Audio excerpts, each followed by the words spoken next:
Rob, thank you so much for joining us today for another episode of the Inside Scoop. So excited to have you on and get your insights. Thanks for having me. Very excited. Awesome. Well, I'd just love to hear a little bit more about your background because you've approached revenue operations from so many different lenses, both as an internal hire, as a fractional. I know you're a member of a number of different organizations. So I'd love to hear how you think about revenue operations and just how your career has progressed. Yeah, for sure. This will probably date me, but I think I've been doing RevOps, well, certainly sales ops since 2000. It was an incredible ride at Nokia in the early days when I got introduced to RevOps, in those days, sales ops. And I think we were one of the first companies to install Salesforce when it was an unknown. And yeah, it was being sort of displayed as this database where you could collect all of your contacts, your salespeople's contacts, which in those days were business cards on a Rolodex. And so, yeah, it does date me, but I've been doing it for 20 odd years now. And yeah, recently moved into more of a fractional consultancy kind of role, but I've been active on LinkedIn for a few years, trying to get back a little bit to impart some of my knowledge about the subject where people are prepared to listen.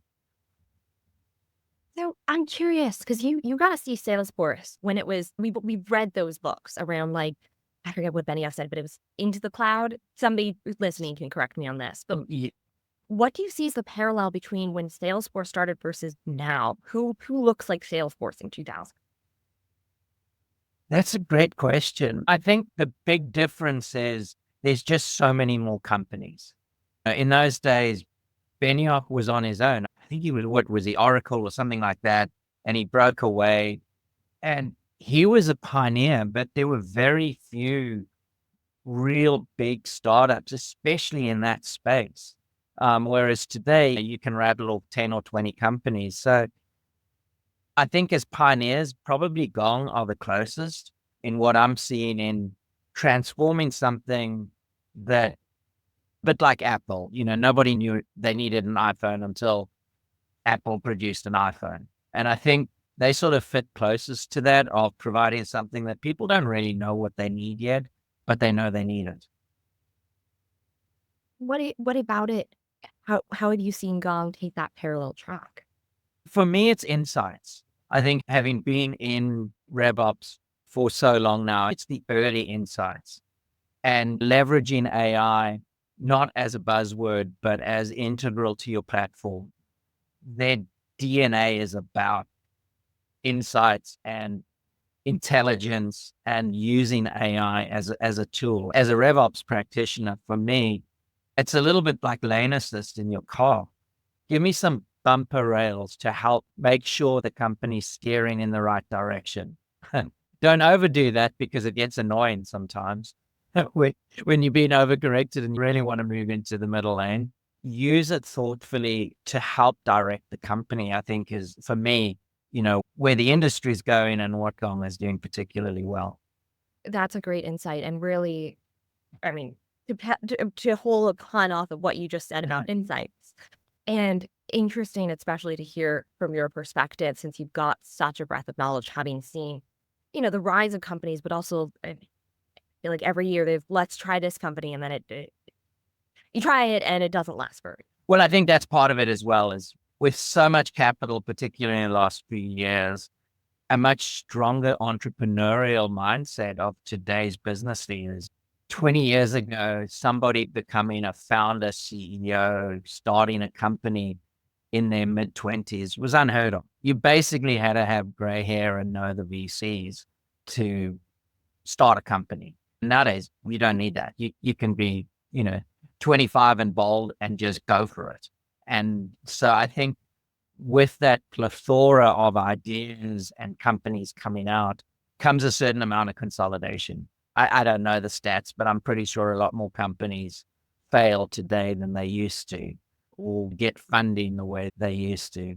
But that's okay because it makes you smarter. There's great ideas out there. You've just got to choose the right horses. Mm-hmm. And you've seen so many companies grow too. Because one of the roles of RevOps is how you help companies grow in an efficient manner, how you're helping their revenue generation. Yeah. from marketing to sales to customer. How have you seen that change? Yeah, I think that sort of surrounds the question of when do you hire your first RevOps sort of person in a company? And I think that's probably been beaten to death by a number of people like me. But, for me, it's the question before the question is, what is the first RevOps hire going to do? And I think, that's where there's sort of a dichotomy. I think maybe 4 or 5 years ago, people were thinking once you get scale, once you start to get repeatable processes, maybe around $40-50 million in R, that's when you start to hire a team. And I think in the last couple of years, that's probably come down to maybe 20-25 million. But again, I think it detracts from what is that person or two people going to do? And that for me is the dichotomy because, most people will agree, well, you've got to map out the go-to-market motions. You've got to evaluate the tech stack. You've got to drive sales and marketing alignment. Well, those requirements are probably of someone who's got at least 5-10 years experience in the field. But the reality is the founder or head of sales really wants to hire someone who does CRM admin and costs less than $100,000 a year.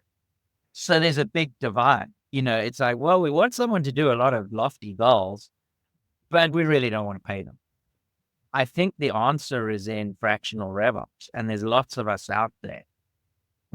Hire somebody, like me or anybody who's got experience in RevOps that really knows the ins and outs of how to build a program around RevOps, but also hire somebody maybe inside the company, somebody who's been a BDR, maybe tried sales, but has a real analytical background, is tech savvy, maybe doesn't want to become the next VP of sales, but, thinks I actually like getting stuck into the nitty gritty of the business.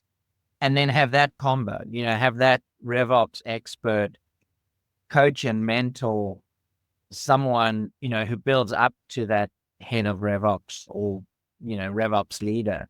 And that gives you the best of both worlds, I think, because you're building expertise around a discipline where often we report to a CFO or, CRO who, understands RevOps.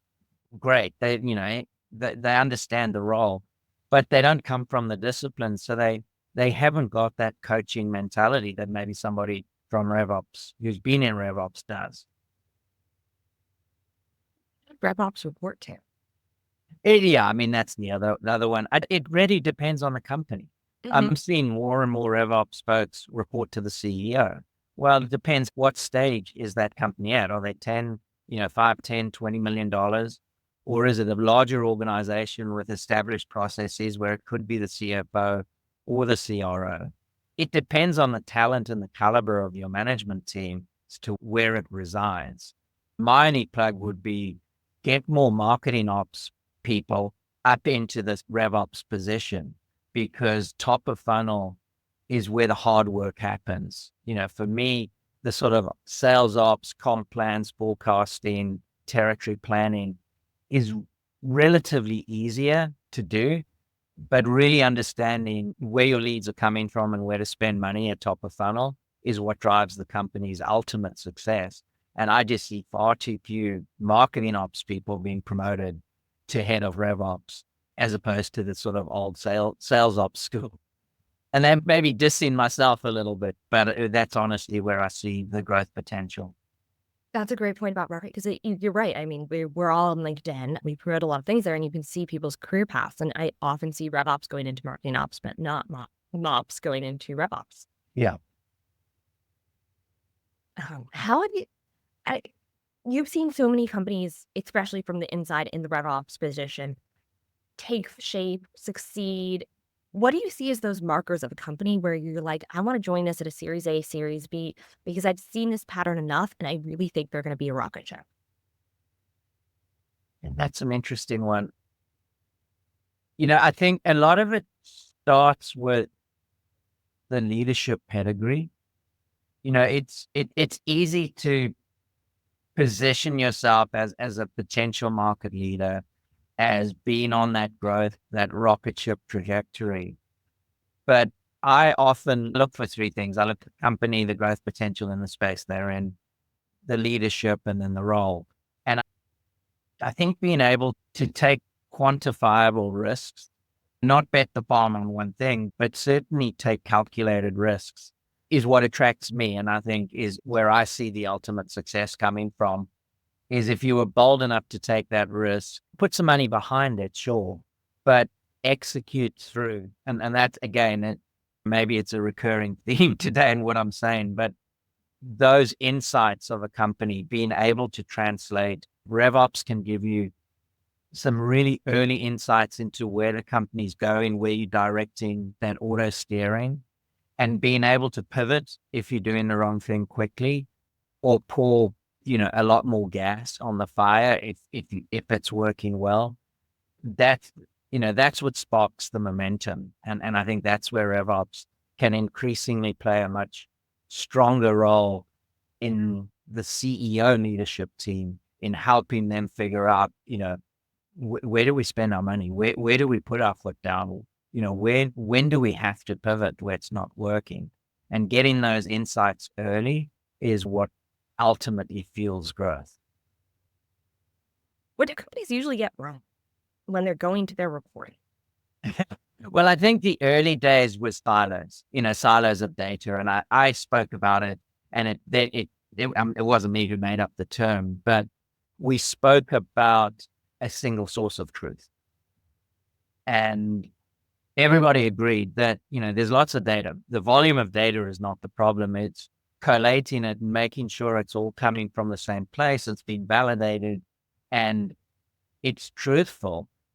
It became a lot of the remit of RevOps. And so it was validating data and then making sure it was accessible and in a format that people could use.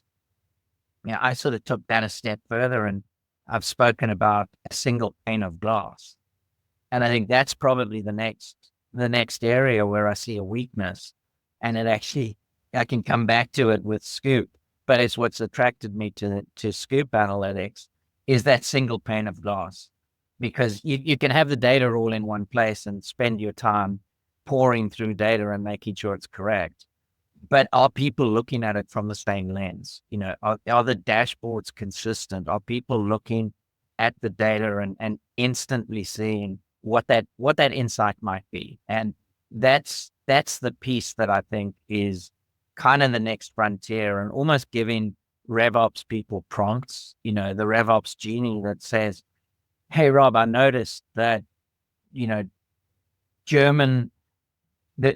German pipeline is looking weak because a high percentage of their deals appear to be in the discovery stage, and that's putting high risk on your forecast.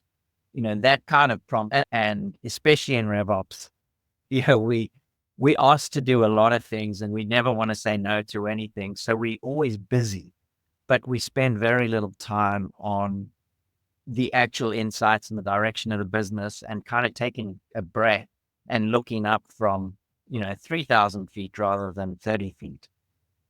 And I think those types of prompts during the quarter would certainly help RevOps in aligning, those insights with actions that management can take early in the quarter, early in the year, early in their business evolution to make better decisions going down the road. Get started, because what a lot of it, you're talking about the insights, the action, the consistent pain. You come into companies and you advise them. What are, starting from scratch, what are you need these reports to start out? What, I guess to use the pane of glass metaphor, what report is on that pane of glass? For me, it comes down again to pipeline. What's marketing and sales generating? The very top of the pipeline, the leads that's still yet in your current quarter pipeline is what is going to be the food that fuels you for the next 2-3 quarters.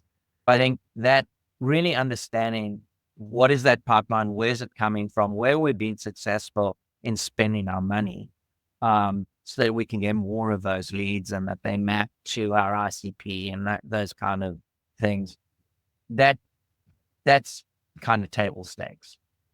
I think the analysis of that pipeline growth really helps fuel what is the business going to look like over the next 2-3 quarters, but especially 2-3 years. And, I think the failings of the company is that we owned by investors in the startup, private stage, or even private equity stage.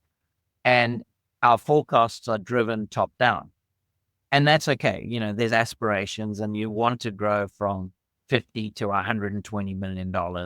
That's great. But the recipe has always been just add more salespeople.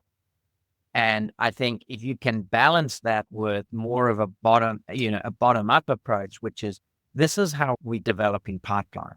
This is the pipeline we developed and converted a year ago. This is the pipeline we developing this year and we expect to convert. And based on some trend analysis or analytics, this is the type of pipeline we can expect over the next 2 years. That drives a bottom-up forecast that allows you to say, and these are the sales reps that need to cover that, or the marketing team that needs to cover that, as opposed to just throw a bunch of heads at it and see what happens. And that, from a sales background, that's probably the biggest reason that reps leave a company is they kill their quota. And then next year it's like, okay, great, your quota's going up, but you're getting half the territory. It's like, well, okay, see you later. I'll go to the next company. That bottoms up helps you really define how the company needs to drive pipeline. And it's not just the sales team. It's not marketing. It's not customer success. It's the whole company, especially if you a product-led company. How do we all embrace pipeline? And then the conversion around that pipeline helps tell you what you might expect going forward. So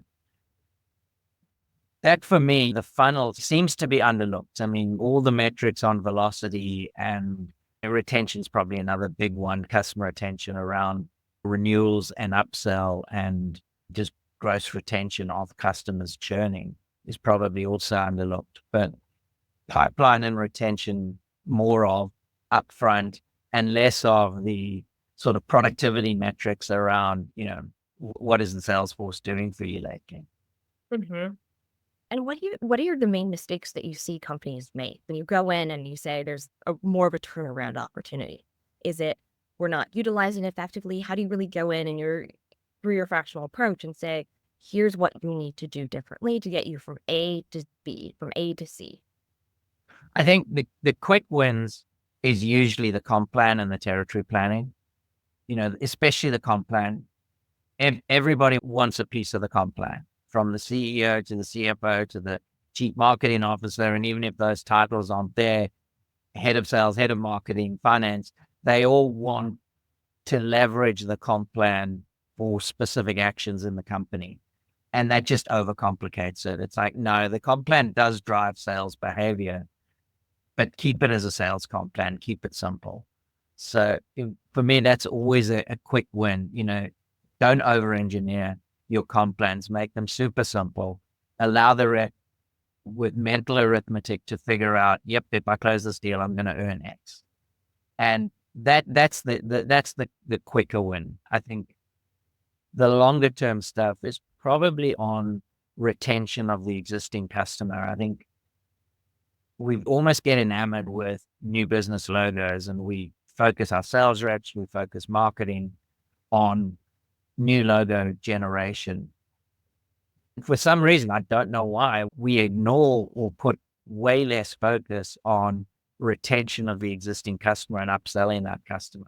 And, that's the basis of SaaS, is land and expand. And yet, for some reason, a tiny portion of marketing's budget is spent on existing customers.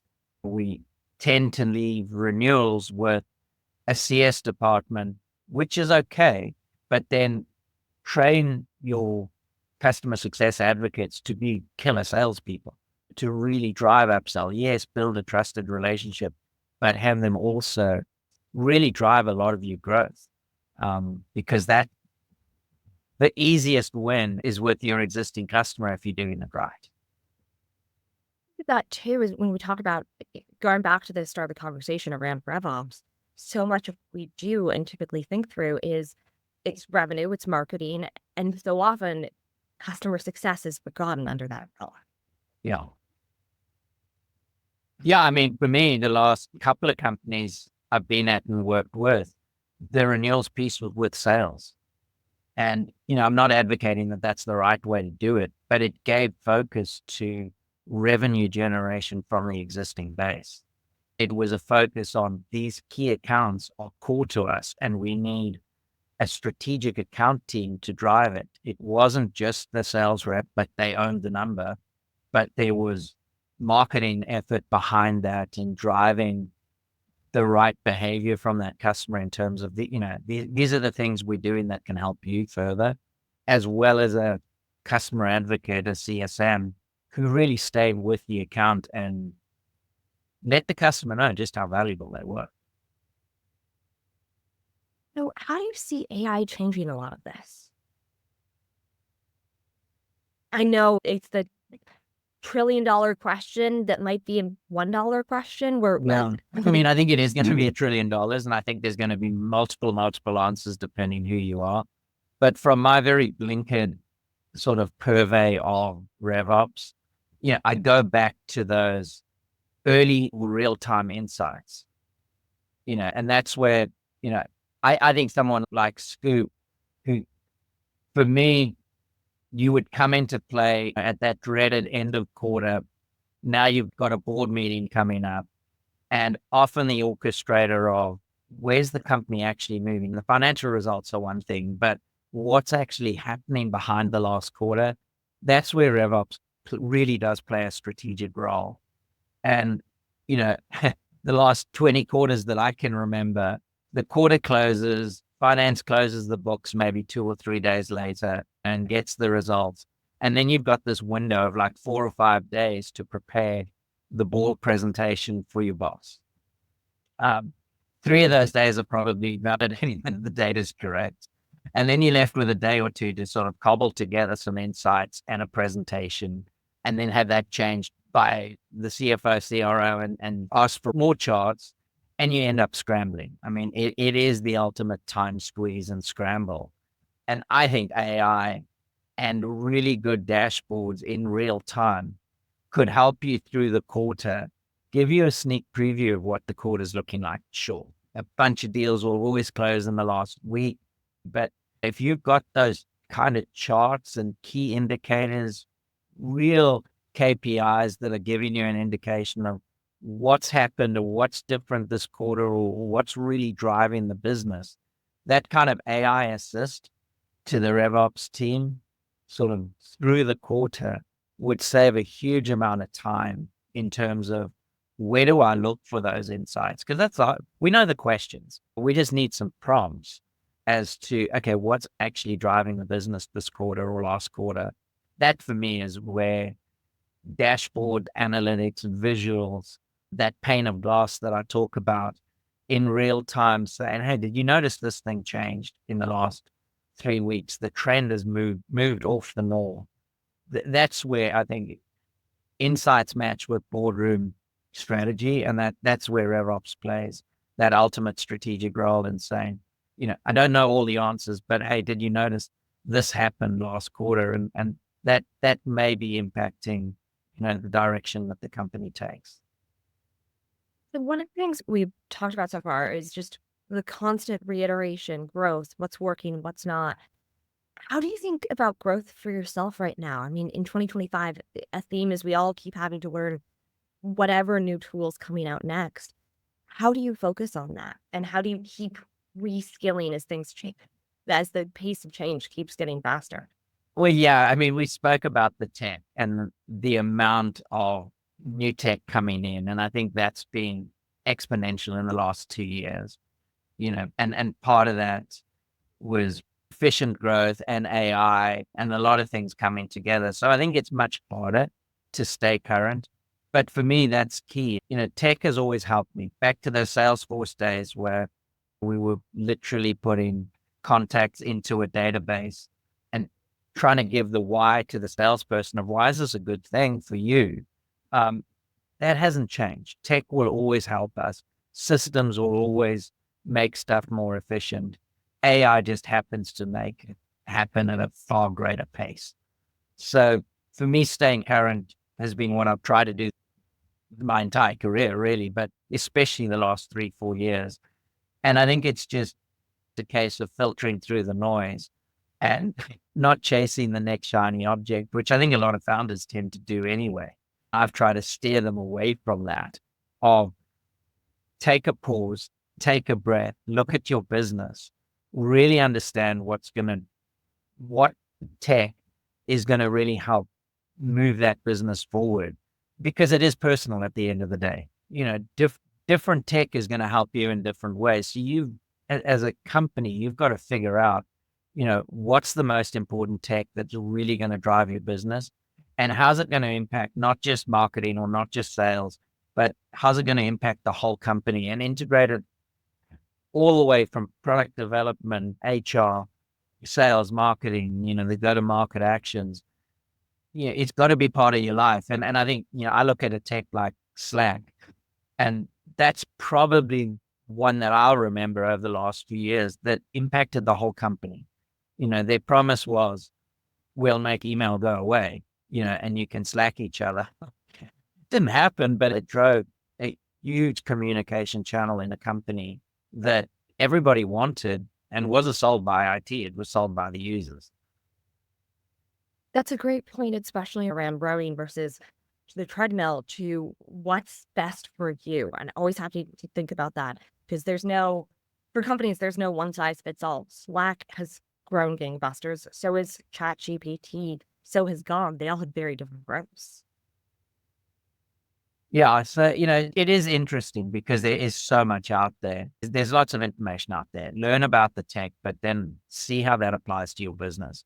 In any buying cycle, I've bought software for companies for years and years. You can really only deal with 1 or 2 priorities a year, be that in a go-to-market motion play or even across the whole company. So you're not going to be buying 20 different pieces of technology. The smart ones will say, let's focus on a few key initiatives, drive it back to what is the company trying to do? What are our strategic goals as a company? And what is the tech that's going to help us get there? And then focus on those 1 or 2 tech stacks that's going to drive it. That's fantastic.